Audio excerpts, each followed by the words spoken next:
and it's one that's very dear to me. It's a keynote, and it was actually when I started about thinking about people to do a keynote at this event, was actually the first name that came to mind. So I first met Mariam about 16 years ago, when I was working for CutCop, and I did training. I was a project manager and did training. And back then, she was already CEO at a major company, Find. And I was like, wow, like, what have I done with my life? Like, an amazing achiever. And then I talked with her, and I understood why. Because she is really good at her job. And since then, we haven't met, but I follow her on LinkedIn, and I see the project she does. I mean, she seems to have like 5, 6, 7 jobs at the same time, and probably had like 10 jobs in the time while I did like 1 job. So please welcome Mariam for the final keynote. Thank you.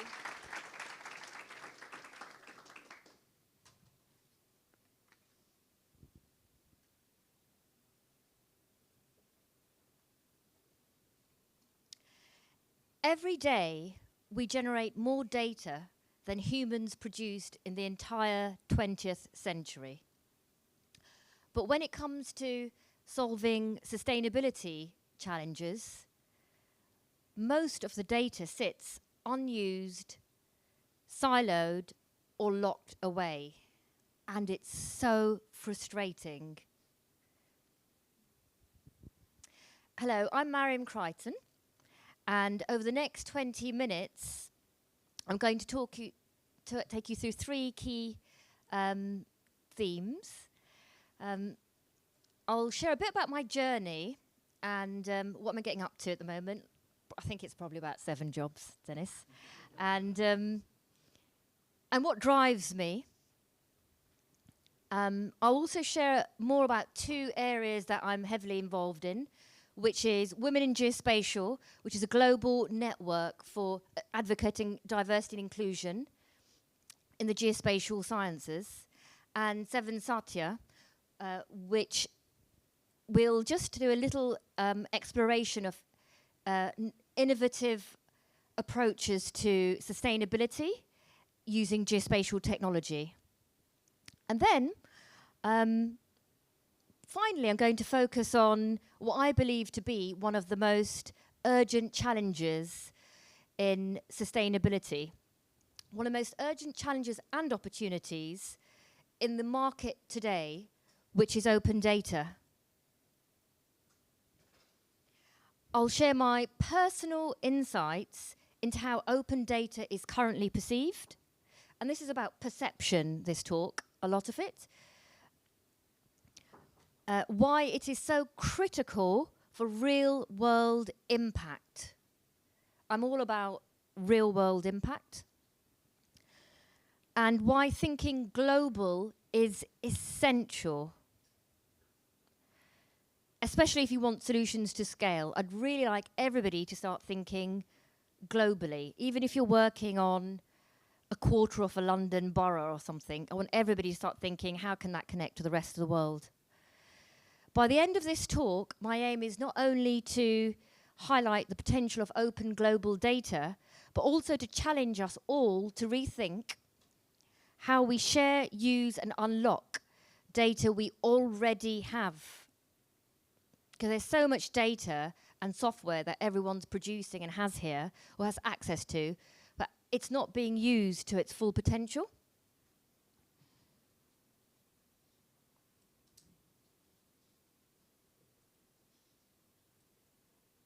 Okay, a bit about my geo journey.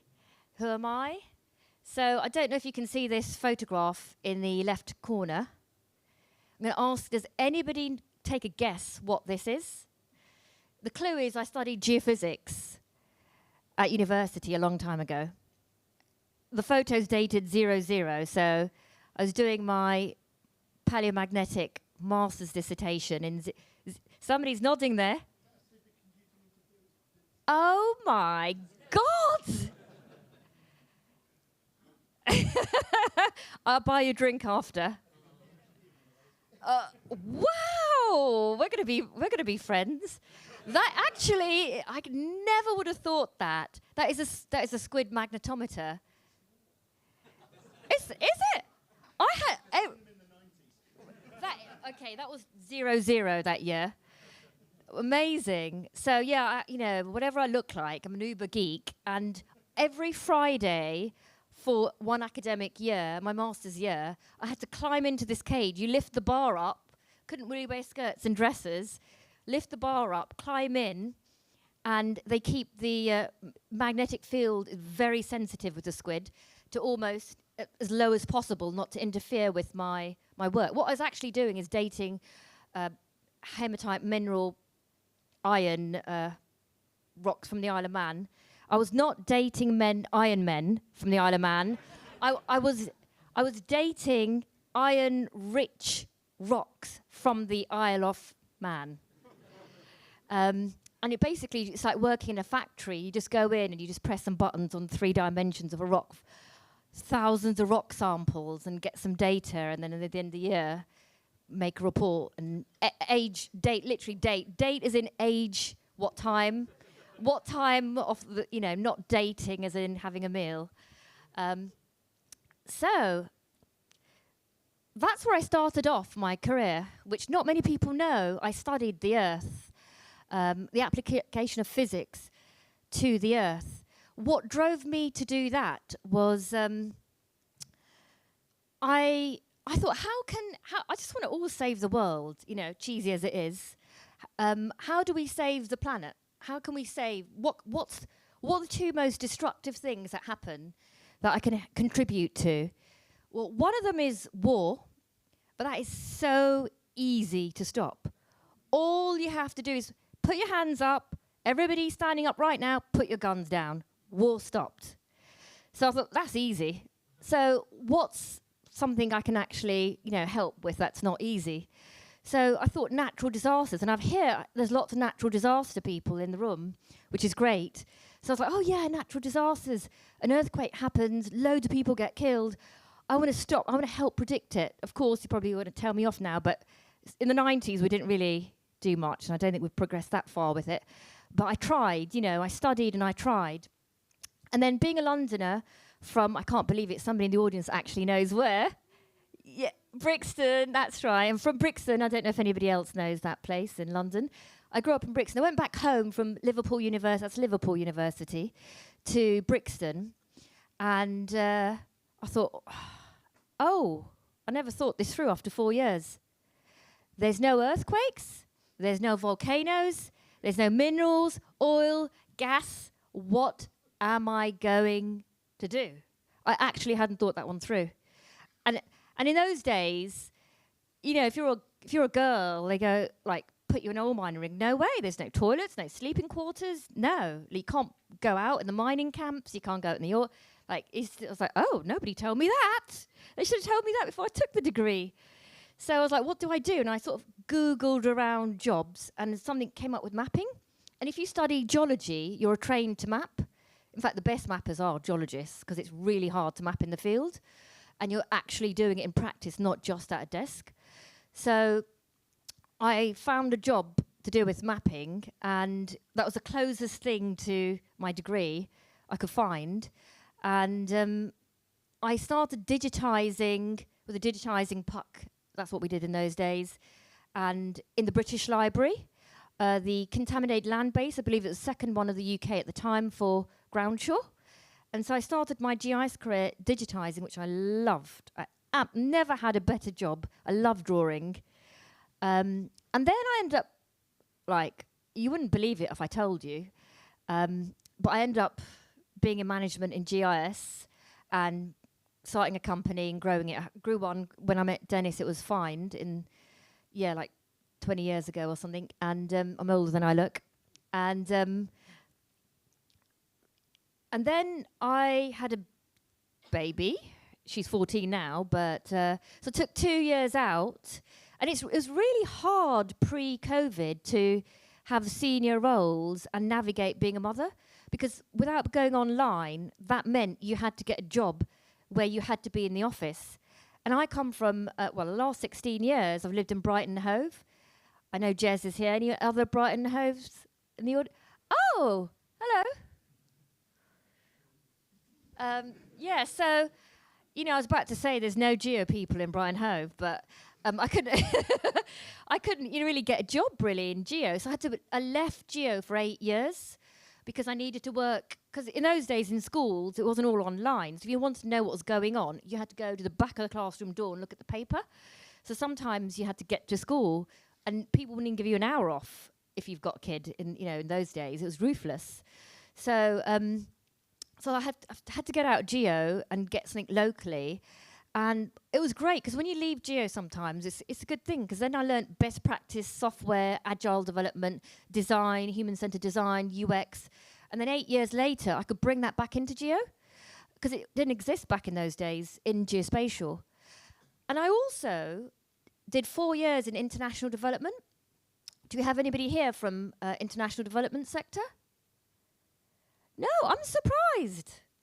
I'm surprised, actually. I thought you'd at least get some... I'm just really surprised. So what does it even mean? You might not even know. Basically, it's social impact. And I worked on digital solutions in social impact, particularly in sub-Saharan Africa, particularly on things like health, livelihoods, gender justice, and reaching people to give them really important information who don't have internet. How do you reach people when they don't have internet? Anybody?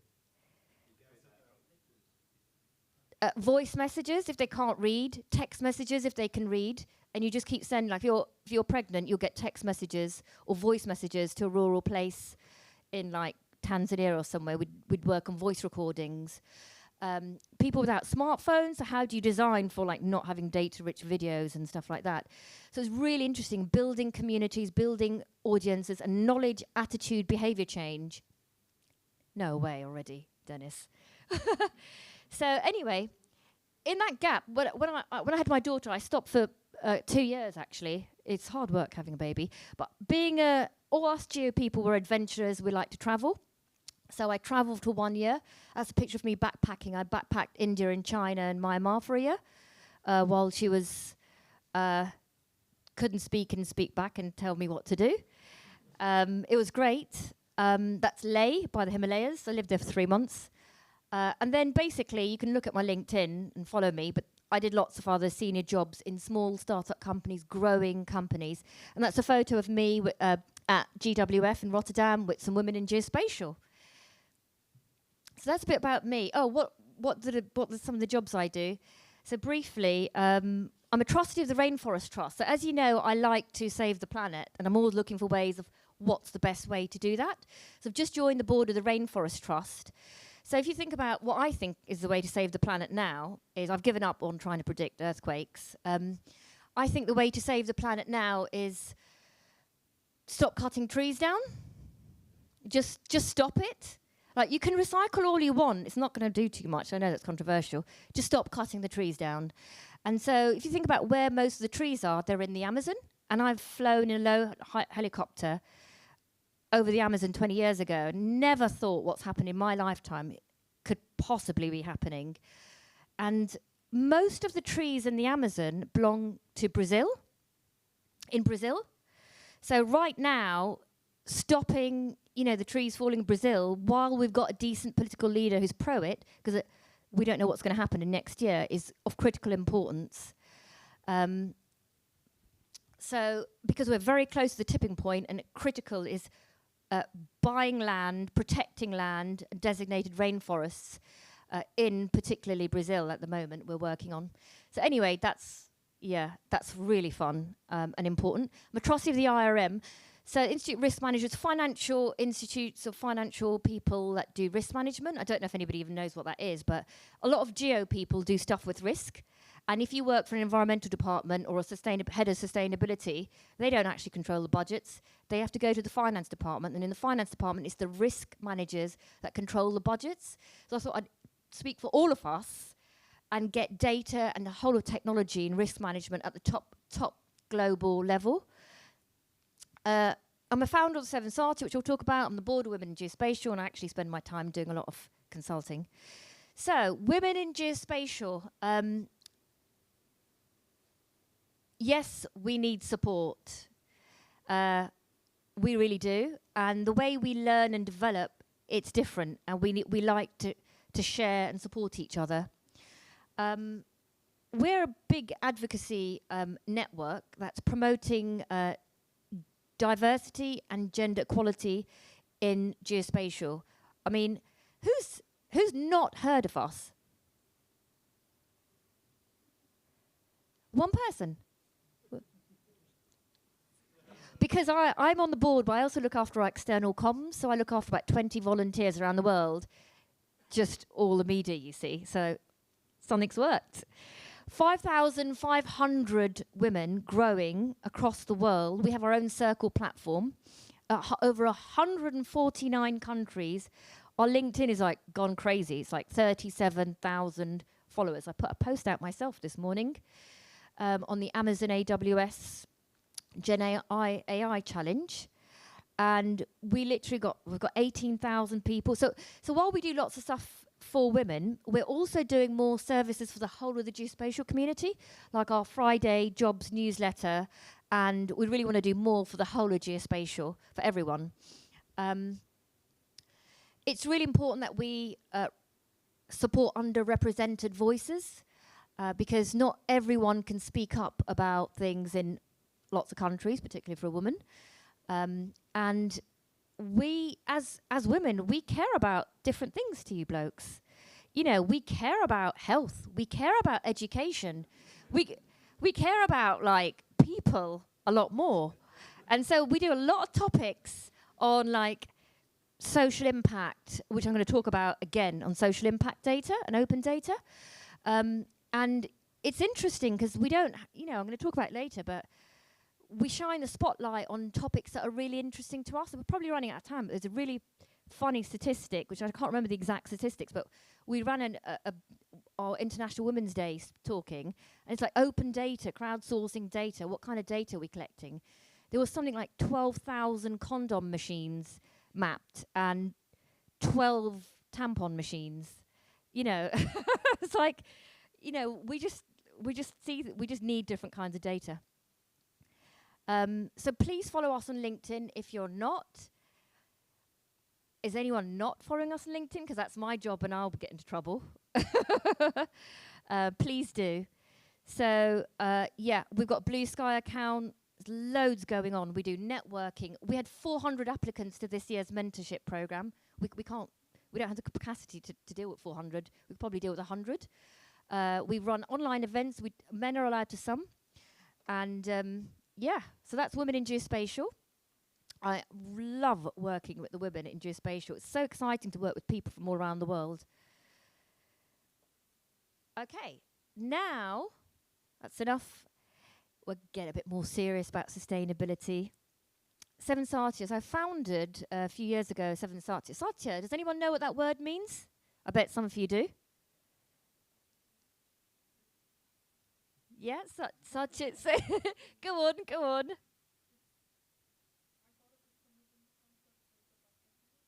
It is a Vedic word. Yes, come on. Anybody know? It's a Sanskrit word, and it means basically the truth, and what you see is what is there. So it's like in Europe we have veritas in Latin. So the concept is data, and people need to know the truth. They need to know what is actually there. So that's why I thought I'd call it Satya. And I'm into Vedic philosophy. So we provide businesses and investors with global, location-based environmental, governance, and social data. What we actually do is we provide global benchmarks for indices and benchmark indices for specific indicators. So if you give us a location, we'll give you how does that location compare to anywhere in the world for things like corruption, social unrest, water stress. Threatened amphibian species is my CTO's favourite layer. And we rely heavily on open source data, both geo and non-geo, heavily. And I really want to emphasize this point now. As a startup, we use the same open source data sets that the major risk rating agencies and the biggest companies in the world use. The S&Ps, the Moody's, the gigantic, huge companies who charge £10,000-20,000 just to enter their platform. We work from the same foundation of data.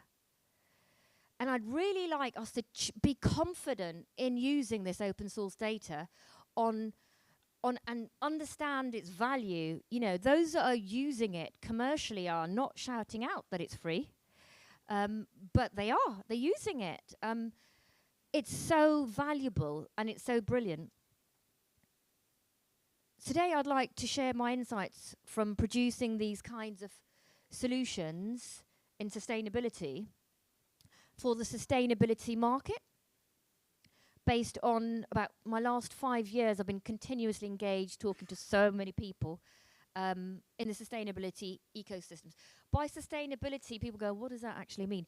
It means anything touching environmental consultants around the world, social impact consultants, humanitarian consultants. It means climate finance, banks, rating agencies, digital solution providers in sustainability, of which there are so many startups. You know, there's a whole ecosystem of sustainability producing sustainability reports. There you go. You're probably all competitors, but that's all our data, some of the data sets we use. And a lot of the major commercial companies are using open source data. They don't talk about it because they don't want to tell everybody that they're charging everybody a lot of money for free data sets. But people really value these brands when you talk to clients, rather than using a private commercial company, knowing that it's the World Health Organization, it's UNEP. They really value it. Okay, so I'm going to keep going on and on about this. Data needs to be global, full stop. What we do is we compare locations around the planet. How can you compare locations around the planet if the data isn't comparable? We can only build or use data sets that are globally comprehensive. People can only make decisions if you can compare locations. If you've got great dense data in London and nothing in the Congo, you can't use it, you know? So whatever you're doing, think we're one planet.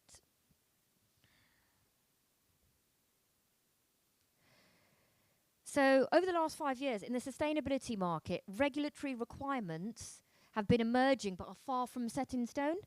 They're still evolving, and unfortunately, due to recent major political events, some of the environmental reporting and even laws and the compliance they're being pushed further into time, and even laws are being rolled back, like the German supply chain law. We built a whole report on that, and they're like, oh no, it's not important anymore because politics has changed and they're going to go back on their rules.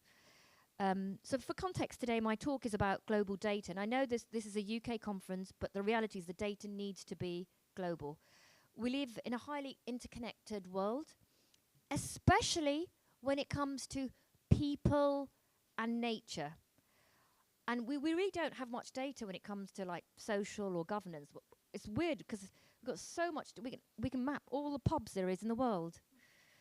Right, I really want to talk about this slide, Dennis. You've got to give me time. Sustainability market priorities. This is this is the crux of the talk.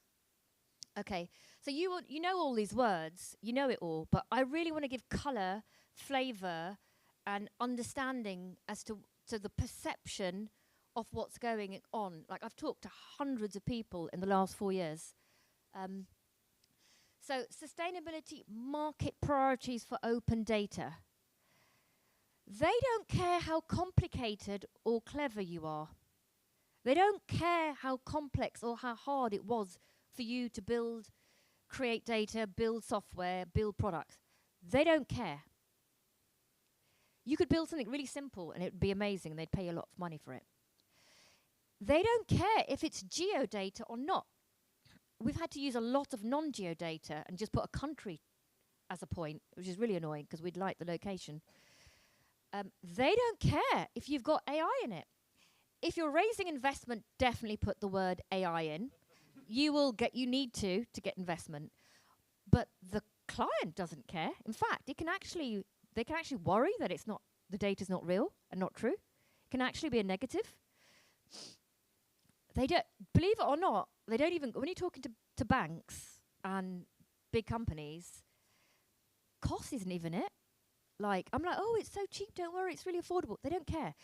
That's about factor 4 or 5 or 6 in their decision making. There's higher priorities, which you'll have heard. They don't care about acronyms in geo. So, of course, we need to be interoperable. We need the OGC, WMS, WFS. Nobody's ever heard of these words, acronyms, and nobody cares. The market doesn't care. This is just perception. I'm not saying that you shouldn't do all these great things, but they don't know, they don't care. Decision-making tools is a bit controversial because I've made a decision-making tool, it's like what's going on at this location. But actually, if it's not meeting a mandatory reporting requirement or you haven't tailored a solution to a specific report or regulation like the CSR, TNFD, TCFD, the GRI, all of these acronym soup that you have in sustainability, if you're not completely ticking their box, they don't actually care. It's really annoying because the rules haven't been set in stone as well, and they're always changing them. So what I've said is if you actually really listen to that, it's really important. And what do they care about? They care about transparency. They don't know anything about tech, or especially not geospatial. We haven't got a clue what this is. But you have to show exactly where you got the data for and exactly how you produced it. Like they want it literally we produce RAG reports. But because it's in auditing and compliance, you've got to show, we'll have to show 3 sets of methodologies. We'll have to show, we used a WRI's methodology. I'll have like a 12-page methodology. We have to show that report. We have to show what we did with that data set. And then we have to show how we done our rating. They want everything, and everything is linked to its source, and they cannot use you without this complete methodology check, even though they don't understand it at all.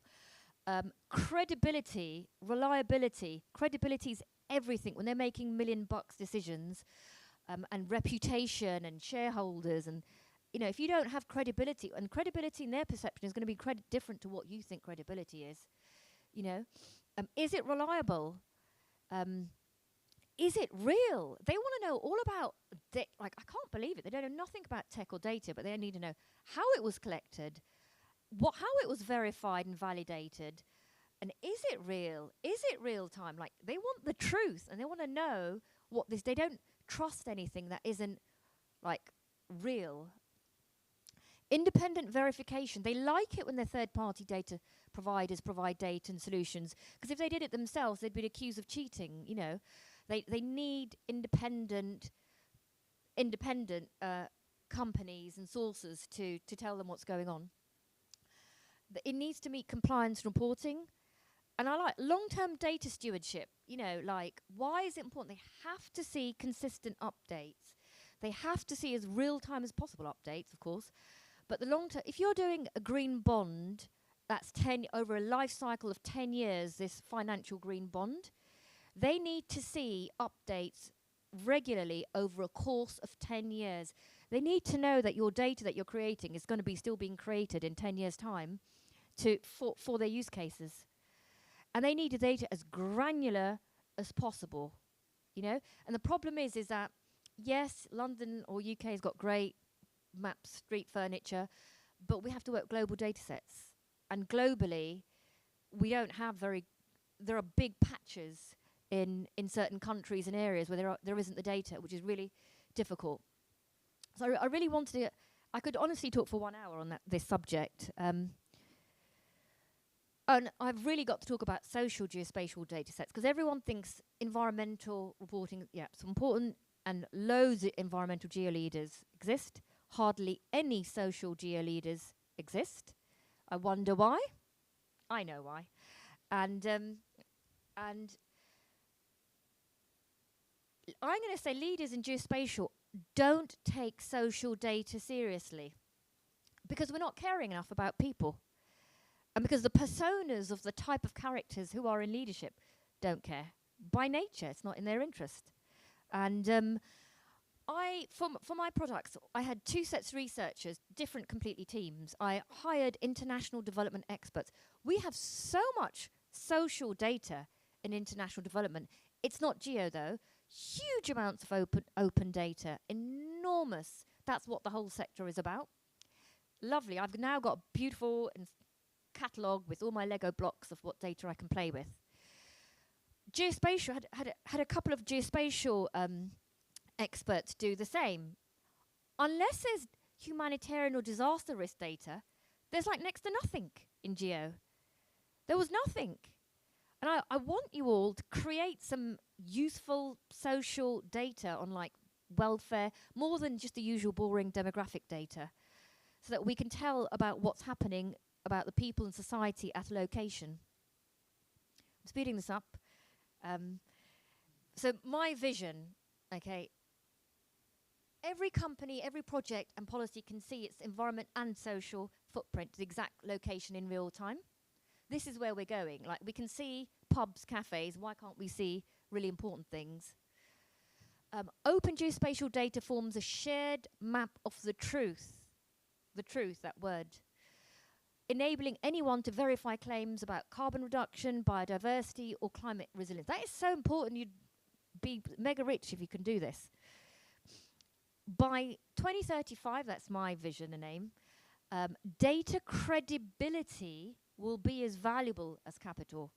Companies that contribute to high quality, open license geospatial sustainability data will be holding the market advantage, honestly. Reputation itself, this is my dream, will be measured through verifiable environmental and social impact. You know, I wish like there was like a global, like we have in Britain, the ONS, the Office of National Statistics. I wish we had that, but tack on environmental data, and then we had one for the whole world. And I'd love to lead that. I don't know who'd fund it, though. So these are actions for you, okay? These are things I want you to think about, and I think I want you to do, please. Prioritize solutions that sustainability market actually cares about, and never underestimate the importance of open data and how valuable it is in what you're doing. Just because we're not in defense with real-time, twice-a-day satellite viewing doesn't mean it's not valuable. We need global joined-up data that is more granular, updated frequently across social, geopolitical, and environmental domains. The world moves fast. Climate, politics, social unrest, they're fluctuating constantly. Somebody pulled off one of my reports, like in the Ukraine, which they did, and I was like, oh, but there's a war there, which means the people who collect data are not collecting data at the moment, which means they haven't published at the moment, which means the report will be wrong. But we're like, yeah, but we need to know, you know. I encourage you to create global social impact geospatial data. I need this data. People need this data. Geospatial leaders have traditionally focused on the environment, conflict, basically, you know, war pays. But what about people? And we need to work harder to build products on top of software and data. So the market doesn't want pretty maps. This market doesn't want pretty maps. They don't want long reports. They just want an answer. Just give them one word. Just give them one number. Because they've got a bigger reports and much more data in their world. And we're just like a small piece of their jigsaw puzzle. So last slide. In the next decade, open geospatial data won't just support sustainability, it will define it. Transparency, consistency, and collaboration will be the infrastructure of the sustainability economy. That's it. Thank you.